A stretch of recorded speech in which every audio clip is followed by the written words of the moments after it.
দেশের স্বাধীনতা, গণতন্ত্র ও মানবিক রাষ্ট্র ব্যবস্থা প্রতিষ্ঠার লক্ষ্যে জামায়াত শান্তিপূর্ণ রাজনৈতিক কর্মসূচি চালিয়ে যাচ্ছে বলে জানিয়েছেন জামায়াত ইসলামীর সহকারী সেক্রেটারি জেনারেল মাওলানা আব্দুল হালিম। আগামী ৪ জুলাই রংপুর জিলা স্কুল মাঠে জামায়াত ইসলামীর উত্তরাঞ্চলের বিভাগীয় জনসভা সফল করতে নগরীতে সংবাদ সম্মেলনে এই কথা বলেন তিনি। জানান, জামায়াতে আমির ডক্টর শফিকুর রহমানের উপস্থিতিতে এই জনসভাকে ঘিরে নগর জুড়ে চলছে ব্যাপক প্রস্তুতি। আবু সাইদ হত্যার বিচারের দাবি, তিস্তা মহাপরিকল্পনার বাস্তবায়ন, প্রয়োজনীয় সাংবিধানিক সংস্কার ও নিরপেক্ষ নির্বাচনের পরিবেশ তৈরির মতো গুরুত্বপূর্ণ ইস্যু সামনে রেখে এই জনসভা অনুষ্ঠিত হবে।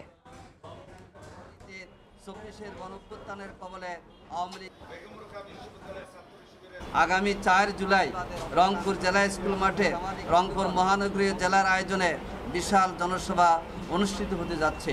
নির্বাচনের লেভেল প্লেয়িং ফিল্ড নিশ্চিতকরণ এবং প্রয়োজনীয় মৌলিক সংস্কার, তিস্তা মহাপরিকল্পনা বাস্তবায়ন, যেটা রংপুরের মানুষের তিস্তা অববাহিকার রংপুর এবং নীলফামারী, তারপরে হচ্ছে লালমনিরহাট, কুড়িগ্রাম, গাইবান্ধার একাংশের মানুষের প্রাণের দাবি।